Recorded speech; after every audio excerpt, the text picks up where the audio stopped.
Assalamualaikum warahmatullahi wabarakatuh. Sahabat The Bais Talk Show, Majelis Ngopi. Alhamdulillah kita hari ini ketemu lagi bincang-bincang tentang sebenarnya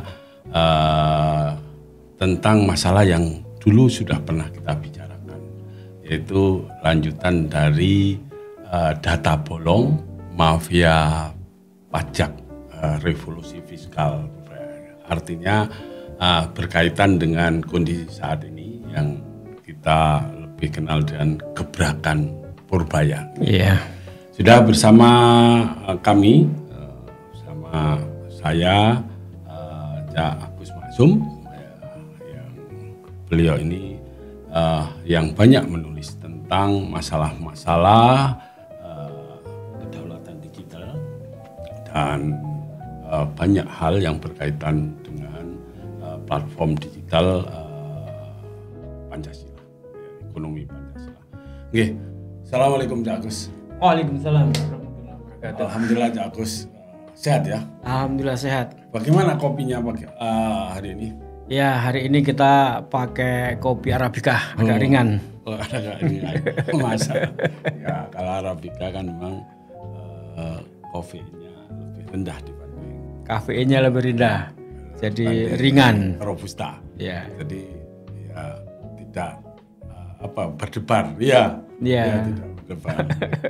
Oke, Cak Agus, kita melanjutkan sebenarnya kalau ini kan yang akan kita bahas ini kan masalah yang sudah pernah kita bahas ini di Iya.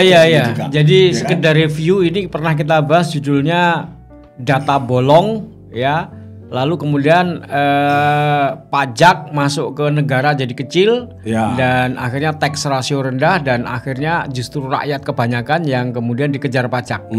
Kenapa? Karena negara buta, tidak memiliki data tentang siapa-siapa yang seharusnya membayar pajak besar kepada negara karena dia menikmati ya sumber daya alam atau menikmati kekayaan negara. Ya. Nah, dan ini sekarang kita bahas karena apa yang kita diskusikan itu tiba-tiba ada menteri baru nih, Menteri Keuangan Purbaya yang kemudian melakukan gebrakan-gebrakan dengan gaya koboi-nya dan salah satunya langsung to the point ya, untuk membongkar persoalan-persoalan yang pernah kita bahas itu. Ya, sebenarnya kan memang kalau gebrakan-gebrakan Pak Purbaya ini luar biasa ya. Ini menurut saya ya masih pejabat yang termasuk pejabat yang langka ya, yang seperti ini ya.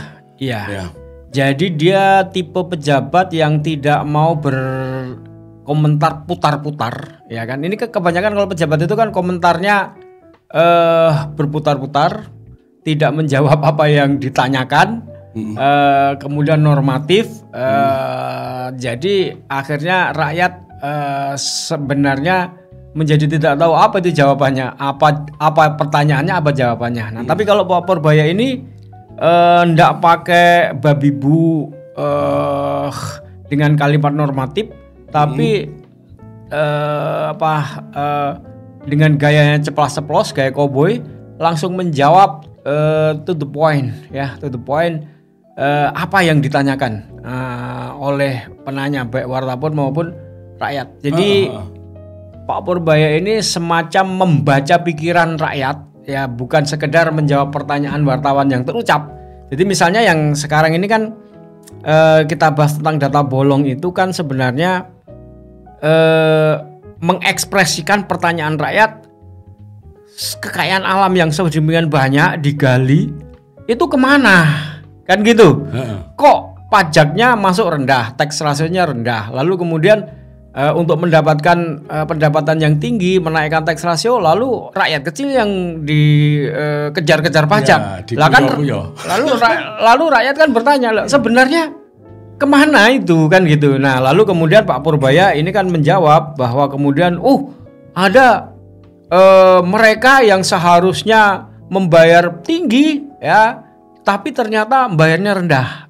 Yang kemudian banyak viral disebut sebagai under invoicing, artinya barangnya dijual dengan harga di bawah harga pasar. Ya, Atau transfer pricing yang kemarin ya kan? Kan ini ya, menurut saya intensifikasi peluang income ini oleh Pak Menteri kita sekarang ini betul-betul serius digarap ya. Iya, betul. Ya, kan? Jadi karena apa ya, sekarang kan kecurangan itu kan banyak dari kecurangan. Kalau dulu bahasa penarik pajak itu jadi konsultannya pengusaha besar, ya kan? Padahal sebenarnya konsultan apa sih, ya kan? Ya paling-paling ya bayar harusnya 100 miliar, ya suruh bayar 50 miliar lainnya untuk ini kan, bisa jadi seperti itu kan? Itu kebanyakan pikiran-pikiran kita seperti itu kan yang terjadi. Makanya dengan Pak Purbaya ini pernyataan-pernyataannya itu membuat rakyat ini tentrem ya. Dengarkan kok seneng ya. Kok kayaknya aduh, setiap pernyataannya Pak Purbaya ini aduh alhamdulillah gitu. Alhamdulillah gitu ya. Kayaknya kita rindu dengan pejabat-pejabat yang kayak Pak Purbaya ini. Iya. Jadi gini. Rakyat itu sebenarnya kan tidak bodoh. Rakyat itu kan menyaksikan, membaca apa yang terjadi, walaupun kemudian pada saat yang saat itu tidak berdaya, tapi dia menyimpan ya memori itu dalam benak pikirannya, dan itu menjadi pertanyaan-pertanyaan yang suatu saat nanti berharap itu akan terjawab. Nah, pertanyaan-pertanyaan yang ada di dalam benak pikiran rakyat itu terjawab oleh Pak Purbaya. Misalnya nih, beliau mengatakan tentang sesuatu, kenapa kok bea cukai itu tidak teliti, sehingga kemudian ada banyak sumber daya alam kita yang dikirim ke luar negeri dengan underpricing atau kemudian transfer pricing atau istilahnya transshipment, itu satu yang sama. Intinya barang itu harga dunianya itu semua orang tahu. Apalagi pihak-pihak juga, misalnya entah nikel entah batu bara, let's say katakanlah harga dunianya itu $80. Tapi ini kemudian dia invoice-nya under invoice, yaitu cuma dijual $20 kan, artinya bea cukai itu tahu kan.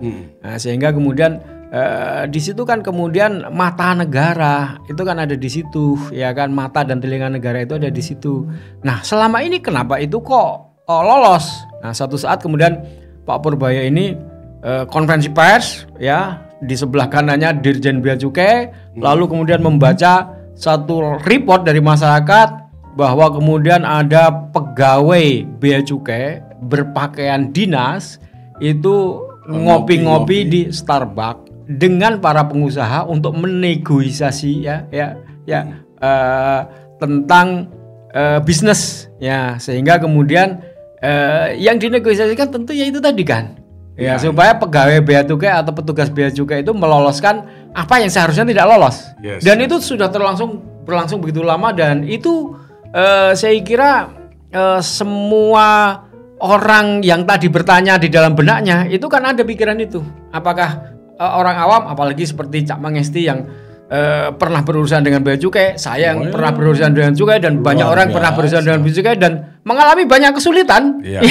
Tapi kita melihat hal yang kayak begitu bukan cerita yang sembunyi-sembunyi, sudah banyak kan gitu. Nah, itu kan sebenarnya ya harusnya kan sudah banyak sering tahu dulu. Nah, tiba-tiba kita menganggap mereka pura-pura tidak tahu. Jadi kalau sekarang tuh rasanya rakyat tuh punya pembela. Ya, itu. Jadi ini harus dia menjawab apa yang menjawab sesuatu yang menjadi pertanyaan publik. Nah, dia jawab ini loh masalahnya. Jadi kalau mereka melawan rakyat yang pernah didolimi ini yang enggak didolimi aja dengan keterangannya itu membuat orang pesimis menghadapi masa depan. Iya kan? Ya. Apalagi yang pemain-pemain yang pernah didolimi. Iya kan? Iya kan? Lah ini luar biasa. Dan dulu saya pernah, sebelum kita bahas data bolong itu kan pernah saya tanyakan ke Cak Agus. kenapa pajak terasa berat untuk rakyat kecil tapi enteng bagi konglomerat besar? Itu kan pernah saya tanyakan itu pada waktu itu.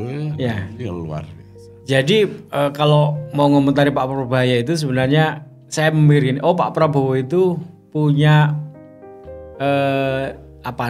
punya jargon atau punya pandangan yang sering diungkapkan, piye carane nggawe wong cilik gumuyu. Itu kalimat yang sering diungkapkan Pak Prabowo mengutip pesan dari gubernur yang sangat legendaris Jawa Timur namanya Muhammad Nur. Nah, beliau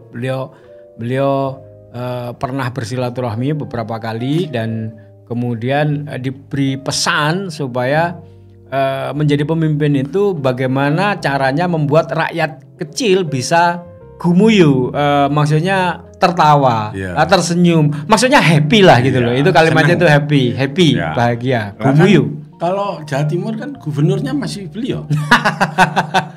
Yang lainnya cuma penggantinya. Kalau Kofifa itu kan penggantinya aja. Nah, Purbaya ini menurut saya shortcut gitu loh.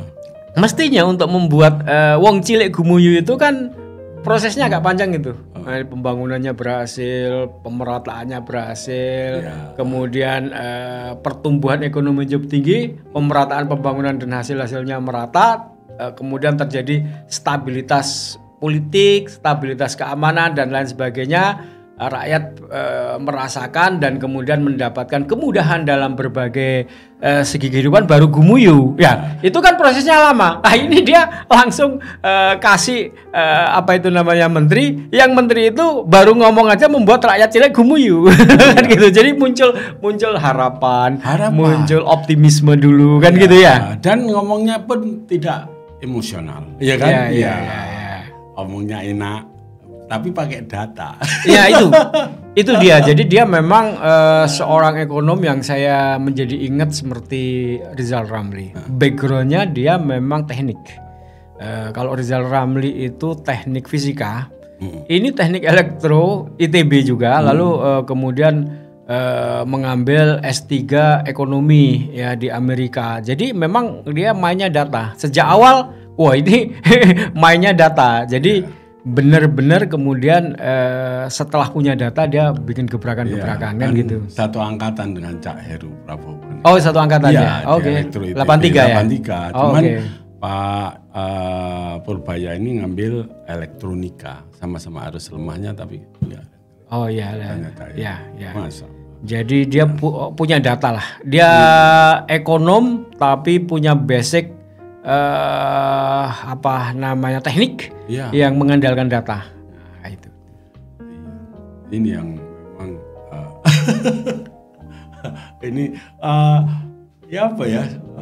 saya sendiri kan melihat pernyataan-pernyataannya itu menyenangkan gitu ya. Kayak menimbulkan harapan, ini caranya Indonesia iso genah gitu. Iya. Kayaknya seolah-olah itu kita gini karena mulai dulu itu kita pesimis ya. Dan, karena kadang-kadang dengan pernyataan-pernyataannya para pejabat kita ini kita kan tambah pesimis ya. Iya. Ya, gitu. Tapi ini dengan Purbaya ini, waduh, ini luar biasa. Apa karena ilmunya sama?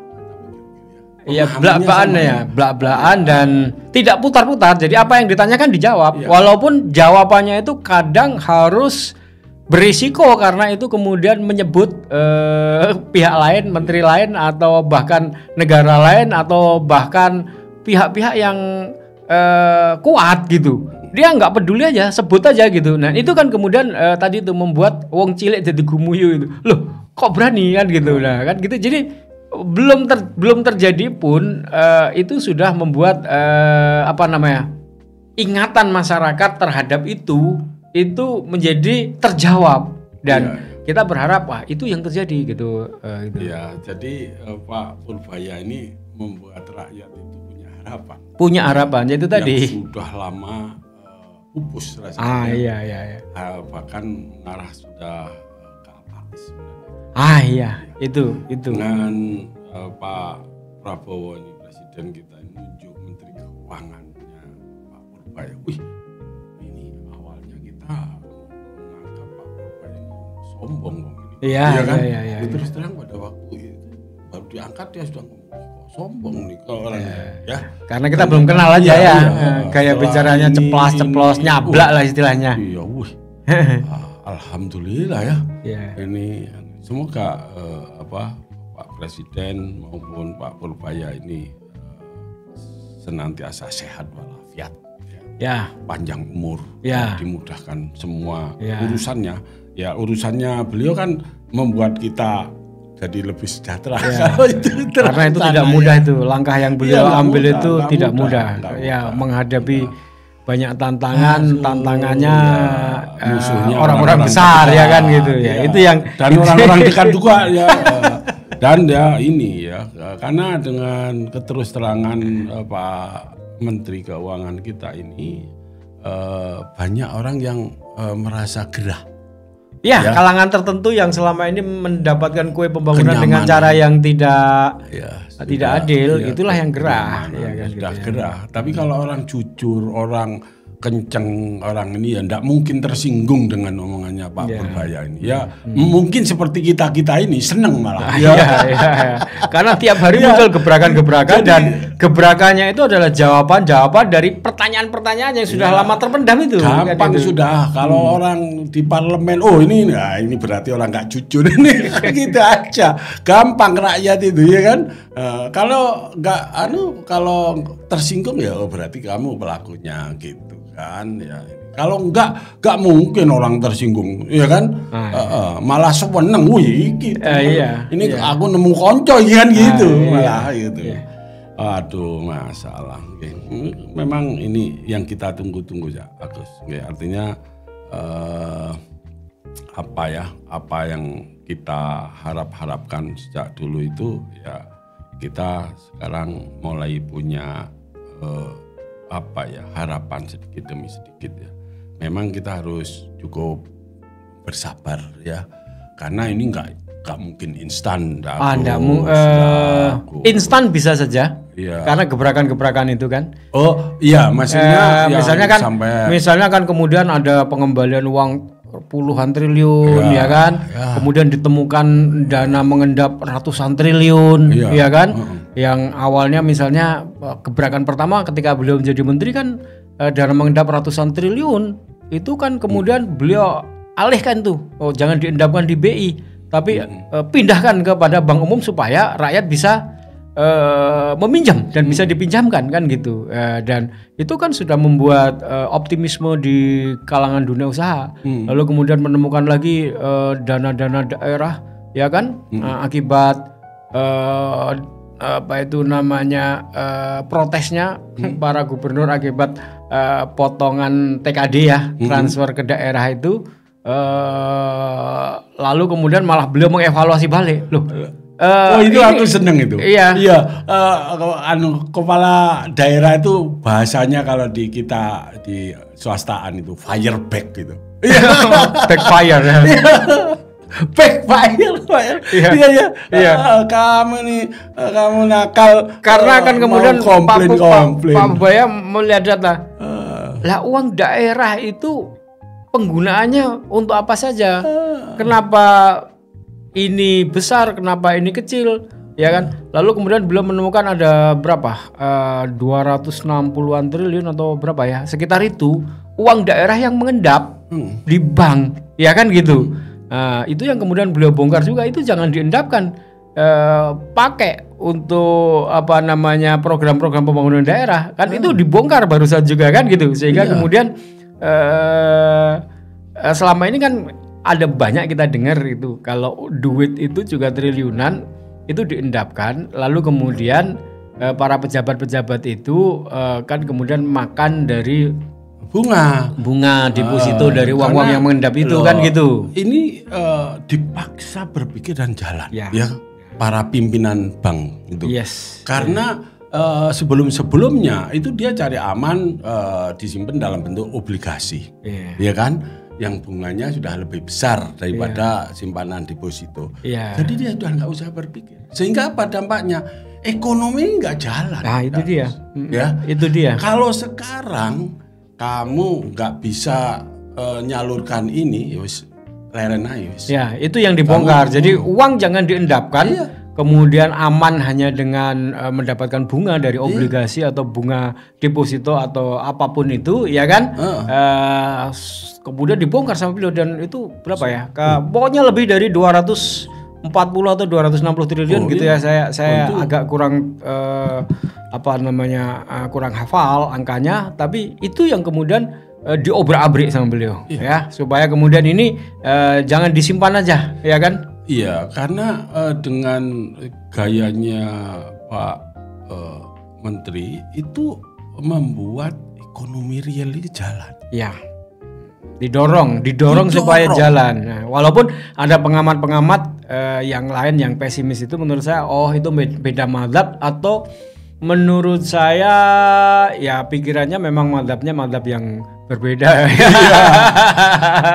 Madhab kepingin enak terus. Iya kan. Iya kan. Ya uang di bank itu kan ribuan triliun juga tidak berputar. Ditambah 200 triliun apa dampaknya? Efek domino ini kalau ribuan triliun ini kemudian didorong oleh 200 triliun dan harus digerakkan kan akan bergerak juga kan gitu kan. Jadi sektor real itu kan kemudian didorong juga untuk bergerak dan kemudian bank juga didorong untuk memberikan pinjaman kepada sektor real yang bergerak itu kan. Nah, ini kan yang membuat ekonomi itu menjadi bergairah. Ekonomi itu menjadi hidup, tidak mandek. Nah, dan yang paling penting itu adalah narasi selama Sri Mulyani menjadi Menteri Keuangan itu yang ada di benak pikiran rakyat atau setidaknya saya, negara kekurangan uang. Kalau terus terang ya dengan ilmu yang saya miliki itu, mulai dulu gue gak percaya ke Sri Mulyani memang ilmu. Makanya akhirnya kita apatis. Bahkan sering saya ngomong ke istri itu, rugi aku sekolah S3. Garai pikiran itu galau ya. Kalau mendengarkan gini kan kita bisa menjabarkan, ini dampaknya gini, ini dampaknya gini, ini dampaknya gini, ini dampaknya gini. Lah, lama-lama kok ngini terus pejabat ini kan gitu kan. Berbeda dengan pemahaman kita dan ternyata memang efeknya ya buruk seperti yang sekarang kita alami itu. Akhirnya ya kita kan apatis, Mas Agus. Ya kan? Agus sudah ini memang malah garai ngaji wis kan gitu. Terus ternyata sekarang ada menteri yang kayak gini, waduh mantap. Iya, bongkar ternyata ada uang 400 sekian triliun ngendap, ambil separohnya, kemudian pindahkan ke bank, lalu bank perintahkan pinjamkan kepada rakyat, cari rakyat yang punya usaha, kamu kasih pinjaman, kan gitu. Kalau dulu ini di income di pajak saja kan. Dulu rakyat kecil itu pegawai pas-pasan itu disedot pajaknya otomatis dipotong gajinya ya kan. Dan itu total cuma 230 triliun. Tapi konglomerat yang menguasai justru 60% aset Indonesia itu hanya menyumbang 30 triliun. Itu pajak pribadi yang saya kira sangat jomplang ya kan. Sementara rakyat kelas menengah ke bawah itu bisa sampai 200-an triliun, ya kan, pajak pribadi kan ini ya. Lalu kemudian orang-orang kaya itu ternyata hanya nyumbang 30 triliun dan itulah yang kemudian kita bahas dalam data bolong itu.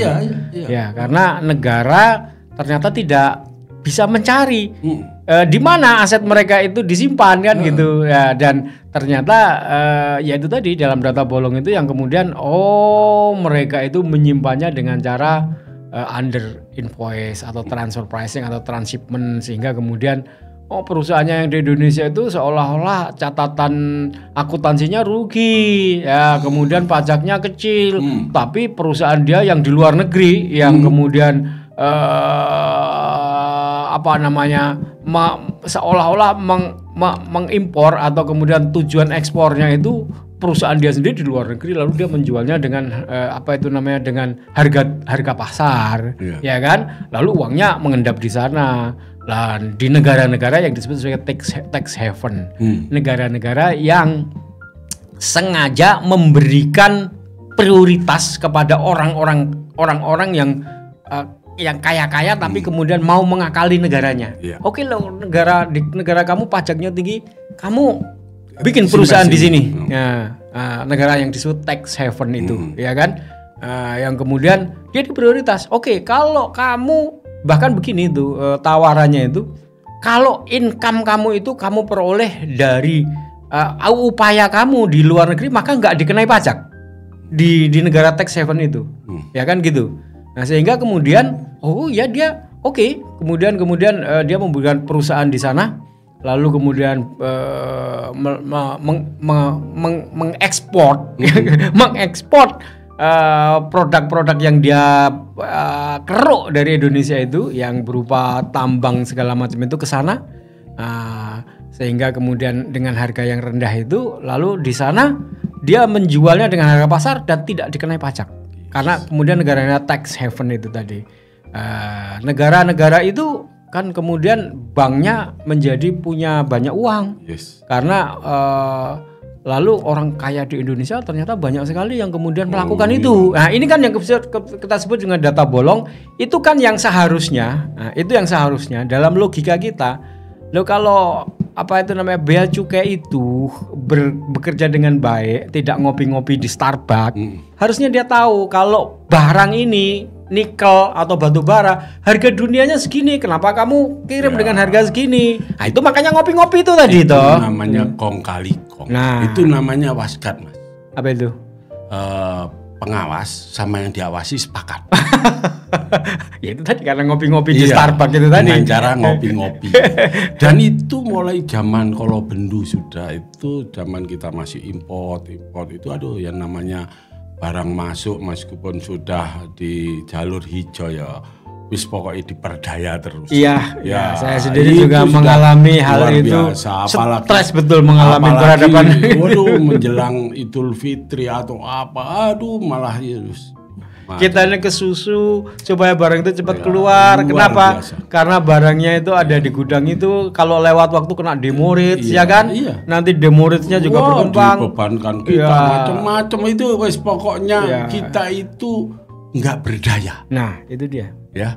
Dan itu yang kemudian dibongkar oleh Pak Purbaya. Jadi itu kan memori lama, Cak Mangesti, memori lama saya, ya kan?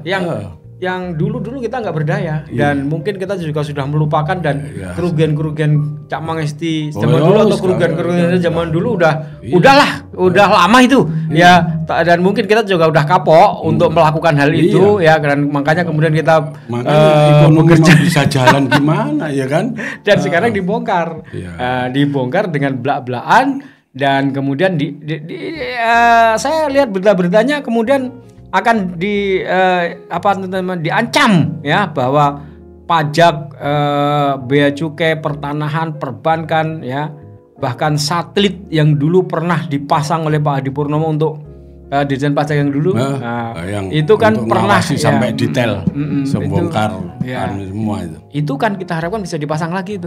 Karena teknologi untuk mengawasi itu sekarang ini sudah sangat memungkinkan, ya kan. Support untuk Pak Purbaya. Support semangat, support doa, ya untuk Pak Purbaya, untuk Pak Presiden kita, angkat menteri yang seperti itu lagi untuk kementerian lainnya.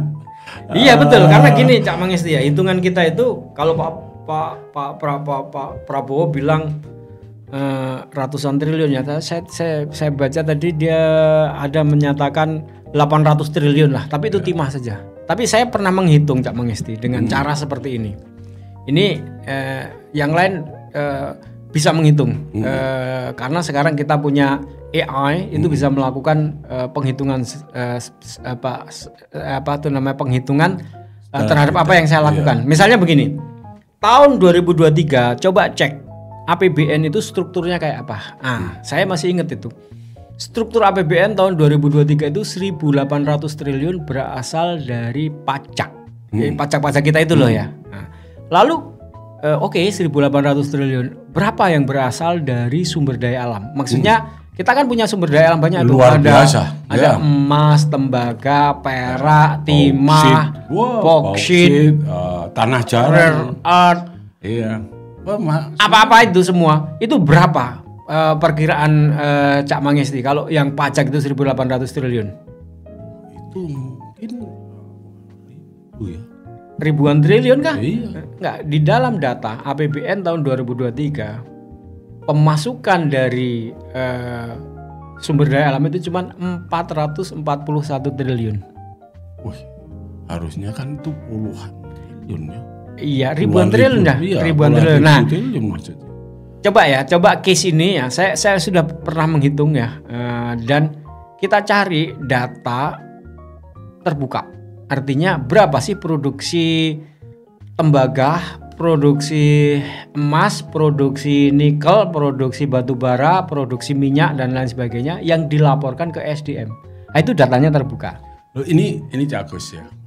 Sebentar, saya lanjutkan dulu ya. Jadi itu data terbuka ada dan saya pernah dapatkan datanya, saya hitung itu dikalikan dengan harga produk itu atau komoditas itu tahun itu ya dikalikan itu menghasilkan angka 4.800 triliun. Harusnya. Tapi oke, itu kan harga apa itu perhitungan kotor. Nah, tentu akan dikurangi oleh biaya produksi. Nah, let's say biaya produksi apa itu namanya operasional perusahaan-perusahaan itu kemudian kita potong dan kemudian dibagi ya katakanlah 50-50 gitu. Padahal pembagiannya nggak 50-50. Harusnya negara itu 65%. Ini kita hitung 50-50 saja.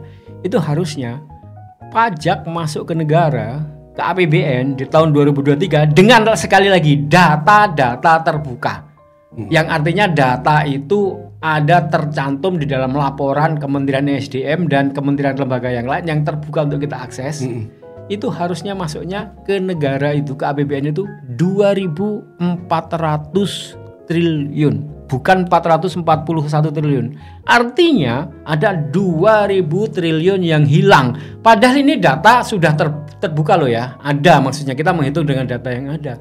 Jadi ribuan triliun. Itu kalau dikonversi iso ngangkat berapa biaya sekolah, berapa biaya kesehatan, berapa, itu luar biasa, berapa juta orang mengangkat orang miskin jadi ini ya. Iya, yang hitungan kita harusnya kalau itu masuk, maka negara itu nggak perlu ngejar pajak rakyat yang terlalu banyak. Karena dari sumber daya alam sudah memberikan pemasukan yang cukup besar. Iya kan? Loh iya, bahkan Pak Menteri Keuangan itu memberi lampu hijau, iso PPN dikurangi. Iya, tapi kita lihat nanti dulu progresnya ini setahun ke depan. Iya, sangat mungkin karena kan itu kan yang kita bahas negara rentir itu. Iya, jadi kita itu kan sebenarnya desain negara kita negara rentir. Apa artinya? Sumber daya alam kita yang komoditas-komoditas itu cukup untuk bisa menghidupi, sehingga kemudian jangan kau bebani rakyat itu dengan pajak yang tinggi. Dan itu negara-negara yang melakukan itu cukup kaya kan gitu. Nah, persoalannya kan kita itu ada tata kelola yang kemudian kita sebut sebagai data bolong itu. Nah, ini nggak bisa tidak. Memang kita harus punya big data yang mengintegrasikan data-data kementerian dan lembaga, sehingga kemudian Direktorat Jenderal Pajak itu memiliki data. Kalau misalnya sebuah perusahaan, ya apalagi perusahaan yang memiliki izin usaha pertambangan, oligarki itu melakukan laporan pajak, itu dia tahu, loh kok kamu laporkan sekian, padahal saya ada data nih dari Bea Cukai sekian, dari Kementerian SDM sekian, kemudian satelit ya, satelit yang memantau ya kan aktivitas tambang kamu itu dari IoT, ya kan gitu. Ini bicara data. IoT menunjukkan bahwa kamu itu memproduksi setidak-tidaknya dari hitungan itu sekian. Nah itu tuh misalnya sekian truk yang keluar dari dari area tambang kamu itu per hari sekian truk membawa sekian, hitungannya sekian. Lalu kenapa sekian? Nah itu harusnya di era sekarang ini dengan adanya big data yang kemudian mengintegrasikan seluruh data, itu harusnya sudah bisa. Tidak bisa lagi ada perusahaan yang kemudian melakukan transfer pricing. Tidak ada lagi perusahaan yang bisa melaporkan laporan kepada negara under invoicing. Nggak bisa lagi karena negara punya data. Dan untuk negara punya data itu sudah sangat mungkin di tahun ini, di saat-saat ini dengan kemampuan teknologi yang ada sekarang ini. Pertanyaannya, saat ini dengan Menteri yang Keuangan yang sekarang, apa sudah bisa melacak orang-orang kaya itu? Kalau dulu kan pajak itu kan dia punya kontribusi cuman padahal para konglomerat itu menguasai 60% aset di Indonesia ya, tapi kan kontribusinya ternyata cuma 30 triliunan. Ya, harusnya kan di atas 1000 triliun itu. Ya. Kontribusi pajak ini. Ya. Tadi hitungan kita kan 2000 triliun harusnya kan, 2023 itu tadi kan. Jadi apa sudah bisa melacak data itu? Kalau saya lihat sebenarnya kalau penerapan teknologi yang saya sebut tadi, misalnya dengan menggunakan satelit, Ikonos, QuickBird, lalu seperti satelit drone ya yang punya kemampuan untuk bisa melakukan mapping itu, maka bisa. Kalau dikaitkan Cak Agus, mungkin Cak Agus kaitkan dengan rencana atau sudah jadi single ID, jadi nomor KTP itu adalah nomor NPWP itu yang itu. Iya, itulah yang sebenarnya harapan kita, arahnya adalah nomor induk tunggal. Iya, nomor induk tunggal itu jadi gini, nomor induk tunggal itu sebenarnya menjawab data bolong ini tadi. Jadi ada big data nasional. Big data nasional yang saya sebut ya. Ini karena pemahaman big data ini kadang-kadang kemudian agak rancu. Orang mengatakan satu kementerian lembaga punya data center, dia sebut big data. Itu dia. Padahal itu hanya data kementerian dan lembaga itu. Nah, yang kita sebut big data nasional itu adalah data center di mana data-data kementerian dan lembaga itu terkumpul di situ. Nah, lalu kemudian sesuai dengan undang-undangnya, ada undang-undang, misalnya Direktorat Jenderal Pajak itu dia harus memiliki data tentang perusahaan itu. Ya, di apa itu namanya, misalnya dari online single OSS itu apa? Online single apa sih? Ya pokoknya pendaftaran online kan tentang perusahaan itu. Jadi dia ketahuan kan, kemudian NIB-nya, kemudian ininya, kemudian aktenya, kemudian dari Kementerian SDM juga melaporkan perusahaan ini punya izin usaha apa, tambang apa. Lalu kemudian dari Bea Cukai kemudian mendapatkan data perusahaan ini mengirim berapa. Lalu dari satelit mendapatkan data perusahaan itu tadi kepantau berapa. Lalu sehingga kemudian data-data yang sedemikian itu kalau kita punya big data nasional, di mana data-data dari kementerian dan lembaga yang kita sebut sebagai SPBE, sistem pemerintahan berbasis elektronik itu terkonek secara interoperable, maka nomor induk tunggal itu akan mampu membaca itu. Jadi dengan ilmu pengetahuan statistik sekarang ini apa itu namanya, regresi diagnostik itu akan bisa membaca itu perbedaan data di mana itu kemudian dikumpulkan dan tinggal Direktorat Jenderal Pajak itu melakukan query bahwa ini ada perusahaan melaporkan ini, di query aja betul nggak? Datanya tinggal dikonfirmasi aja, di query dari semua kementerian dan lembaga, dipanggil lalu kemudian bisa itu kemudian melakukan assessment, tidak betul atau betul, dan kemudian di level itulah kemudian bisa dilakukan penyelesaian dan tidak ada negosiasi karena datanya semua adalah data hidup yang berasal dari kementerian dan lembaga, sehingga tinggal dicocokkan. Mantap ya. Itu. Semoga. Nah, saya harap Pak Purbaya itu beberapa hari ini saya ikuti, dia juga bicara tentang itu. Mewujudkan itu. Ya, dia bicara tentang bagaimana data bisa diintegrasikan. Dia memiliki background teknik, elektro, ya kan? Ya, dan luar biasa presentasinya ya. Itu waduh. Pejabat sebelumnya nggak pernah punya kualitas presentasi. Dan yang penting berani.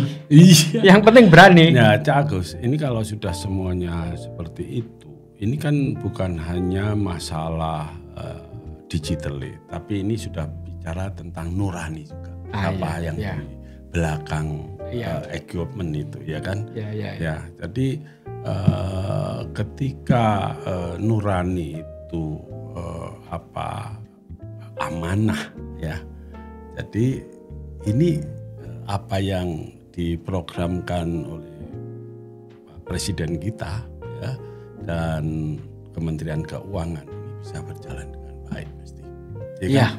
Karena ini kan simultan. Pertama membenahi internal, ya kan. Kemudian ketiga dia membenahi eksternal, ya, yang mengakibatkan yang dulu opportunity to get money-nya itu, ya kan, untuk mendapatkan income pajak gitu, negara dapat itu sekarang kan mulai digali, ya kan? Ya, itu dia. Ini ngomong digali kan jauh lebih ada lagi. Jadi kalau ngomong digali yang namanya nakal-nakal itu sudah termasuk di dalamnya, ya kan? Kalau digali itu bukan cuma yang nakal saja, tapi opportunity baru yang memang bisa mendatangkan income buat negara itu akan dilakukan gitu loh. Iya, dan saya kira tadi itu data itu sebenarnya tersedia. Menurut saya data itu sebenarnya tersedia. Hanya tinggal bagaimana data itu diolah, dan selama ini kan begini, antar kementerian dan lembaga itu data itu kan di-keep masing-masing. Sehingga kemudian seperti pernah saya ceritakan, saya berdiskusi panjang lebar dengan mantan Dirjen Pajak Pak Adi Purnomo, dan dia pernah juga jadi ketua BPK itu, data itu dipegang di-keep masing-masing, sehingga kemudian Direktorat Jenderal Pajak itu menjadi tidak cukup memiliki data sebagai mata dan telinga negara. Apakah orang-orang besar terutama ya itu kemudian memberikan laporan pajak, memberikan laporan penghasilan yang benar sehingga pajaknya benar, ya kan gitu. Ya. Ini yang saya kira perlu perlu dilakukan reformasi, bukan hanya reformasi ini reform aja, ini revolusi. Harus reformasinya itu harus cepat, yaitu apa? Era di mana era digital. Kopinya saya minum dulu. Ya oke. Di mana data randomnya sekian banyak di mana-mana itu, itu bisa dimasukkan ke dalam big data nasional, ya. Lalu kemudian dengan AI, ya. Itu kemudian bisa dilakukan query yang kemudian mengintegrasikan berbagai macam data, dan itu semua kementerian lembaga yang memerlukan data itu kemudian mendapatkan data yang valid, ya. Misalnya contoh yaitu tadi Direktorat Jenderal Pajak. Nah, dan kalau itu terjadi maka yang sebenarnya ditarget untuk mendapatkan income besar itu kan orang-orang besar, bukan orang-orang kecil.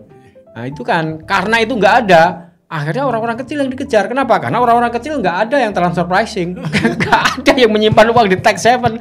Pendapatannya yaitu catat semua. Itu dia yang dikejar. Itu akibatnya. Jadi saya juga begini mendapatkan kesan ketakutan dari rakyat kebanyakan.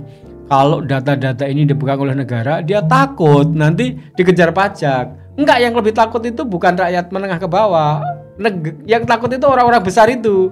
Nah kalau orang-orang besar itu pajaknya benar, maka negara itu harusnya nggak mengejar kepada kelompok menengah ke bawah, kan gitu.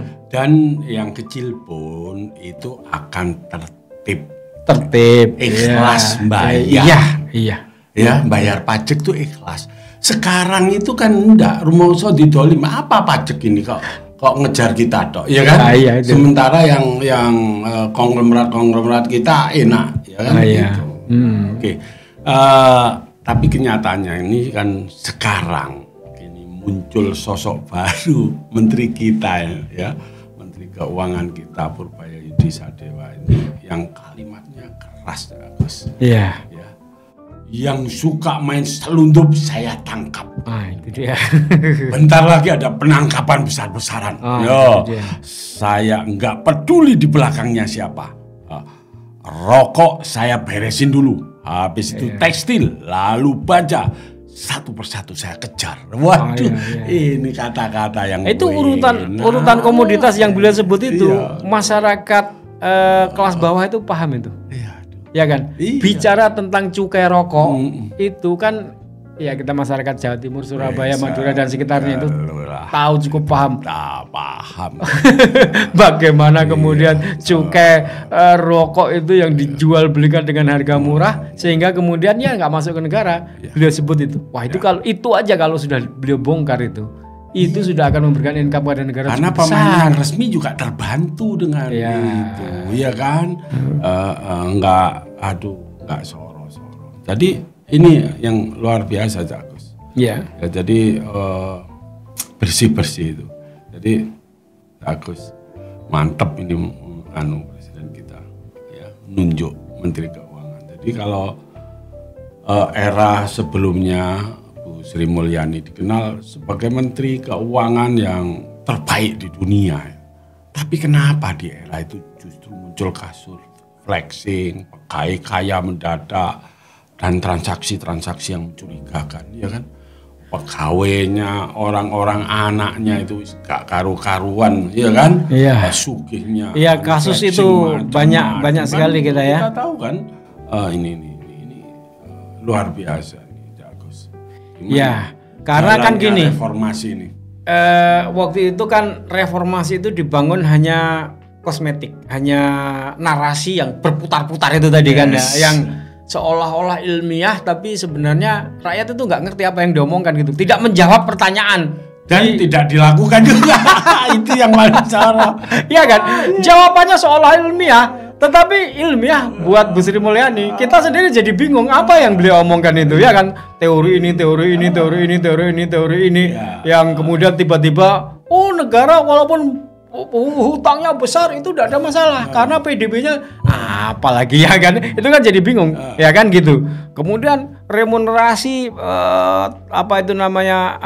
gaji pajak terhadap mereka yang ada di Kementerian Keuangan itu kan tinggi ya, tapi kenapa kok masih terjadi berbagai macam transfer pricing, kemudian transshipment, kemudian under invoicing, lalu kemudian nego-nego pegawai pajak, baik pajak maupun bea cukai yang disebut oleh Pak Purbaya di Starbucks atau di mana-mana itu masih terjadi. Ya itu tadi yang kemudian kita sebut sebagai reformasinya itu reformasi lipstick, atau reformasinya itu hanya berbahan narasi yang tidak menjawab apa yang ditanyakan rakyat, tapi rakyat itu menjadi bingung, ya kan? Ya, oleh jawaban-jawaban yang kayaknya akademik, ya kan gitu. Nah, lain dengan Pak Purbaya, langsung dijawab, ya itu karena duit kita bocor, duit kita itu kemudian cantol, ya karena pegawai-pegawai di pajak, pegawai-pegawai di bea cukai ini tidak beres kerjanya. Kita lihat dan kita temukan mereka kemudian dari laporan masyarakat itu kemudian ngopi-ngopi. Kemudian kita temukan mereka begini, mereka begitu, mereka begini, dan ini semua akan saya kejar, akan saya persulit hidupnya. Kan gitu. Itu kan dijawab itu. Ini memang solusi. Pintar memang Pak Purbaya ini ya. Jadi dia ngasih line khusus untuk laporan. Ya. Jadi mulai di kota kabupaten ya, penarik pajak yang nggak beres itu bisa dilaporkan oleh tetangganya, oleh kawannya, oleh ini dengan data, bayangkan. Dengan data ya, profilnya mereka itu. Nah, itu kan. Jadi itu ini efektif ini menurut saya memang. Ya, dan kemudian benar-benar ditindaklanjuti, itu yang paling penting, ditindaklanjuti. Iya itu, ya yang saya ngomong nurani itu, iya kan, juga bukan cuma omong doang gitu kan.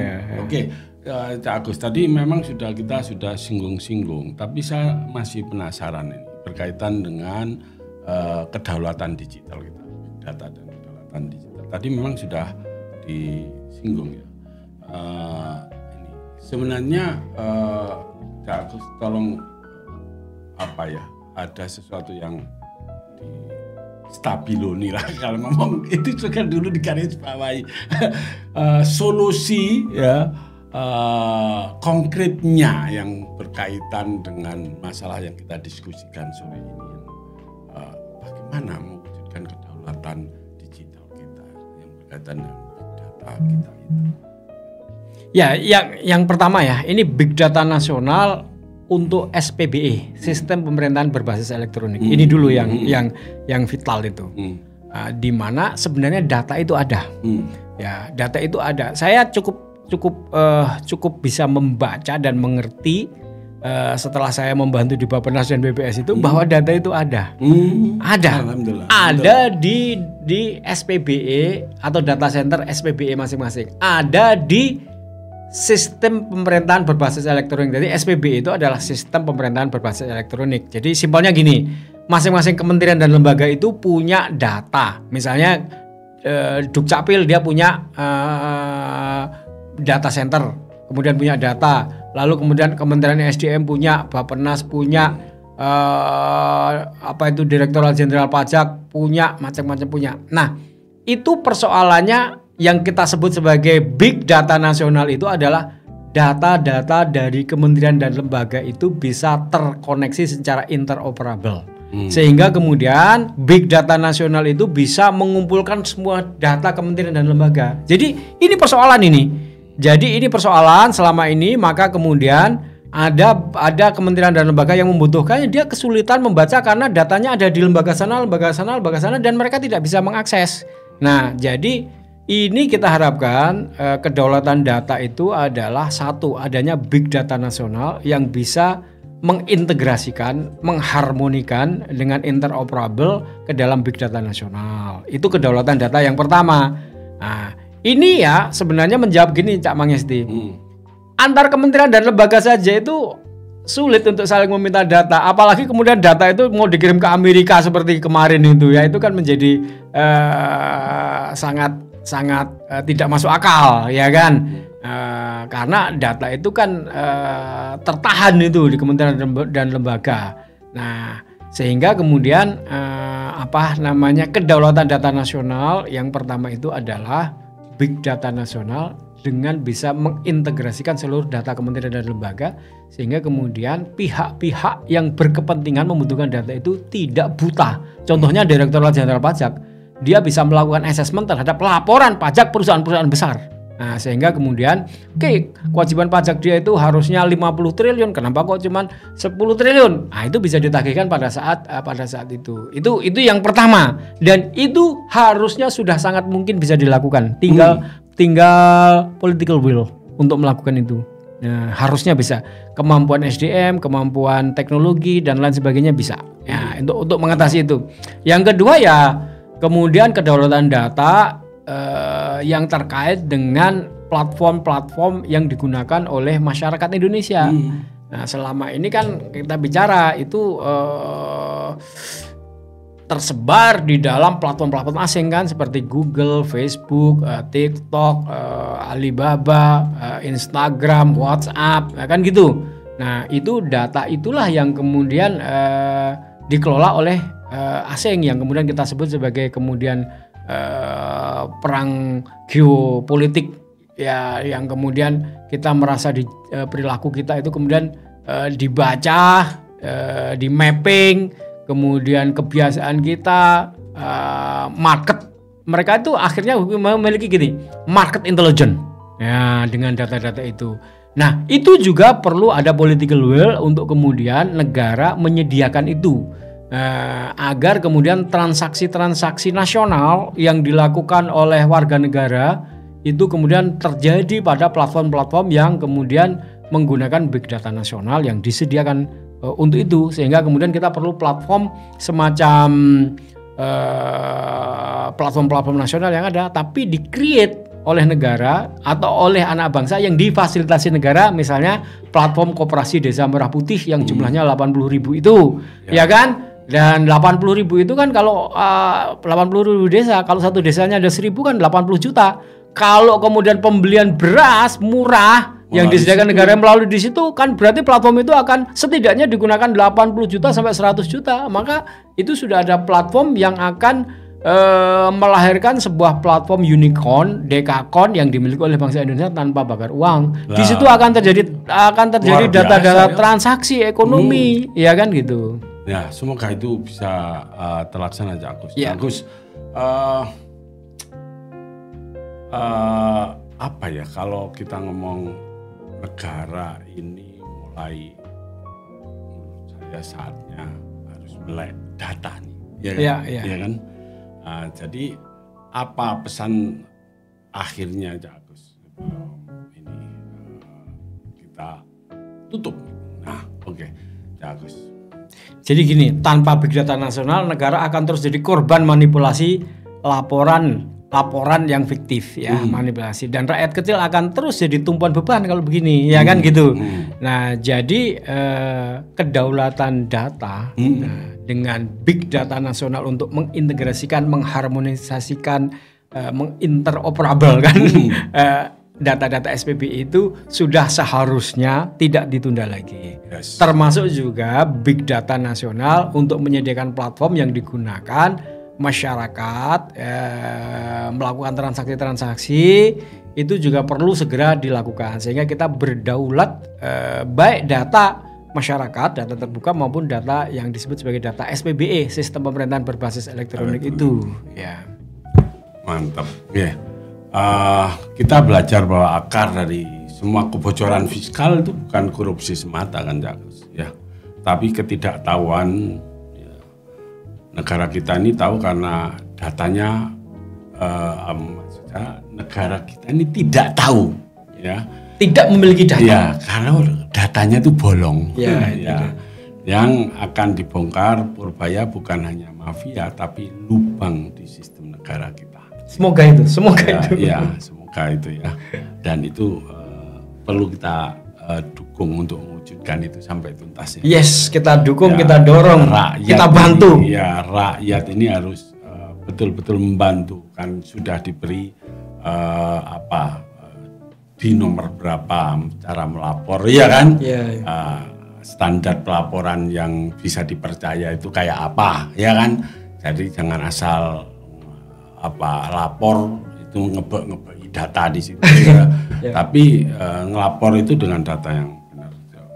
Jadi negara kita ini biar cepat segera bangkit kembali jadi negara yang besar, ya. Terusan rakyatnya makmur. Itulah diskusi kita hari ini di The Pak Talk Show, majelis ngopi kali ini. Ngopi sambil berpikir, diskusi sambil mencari solusi. Sampai jumpa di episode berikutnya, Cak Agus. Terima kasih, Cak Agus. Oke, salam sehat selalu, Cak Agus. Assalamualaikum warahmatullahi wabarakatuh. Terima kasih.